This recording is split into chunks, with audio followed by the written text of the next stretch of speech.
pare bepet ngontun masuhi cobaan negeri bala lebutrut. Bak bengah minggu gempa terjadi, menggok-gok bumi dunia menghayut. Tanah dum cerah-cerah ditebit dengan ia, relengan titi runtuh ngan gudung. Wate kareda gempa terjadi, sidih dipasi asai mulafun. Dibedah bakat Allah Rabbi, lepah tak tinggi santun ngan gudung. Deka gelombang rayahan sakri, mulai dipasi pembandung diru. Rumah ngan toko, warung makan mie, ngan moto merti gelombang gulung. Kuasa Allah hantu tak gaji, mawadai gebi naik tak tanggung.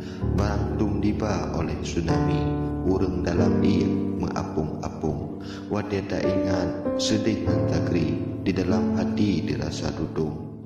Wadai tak kalau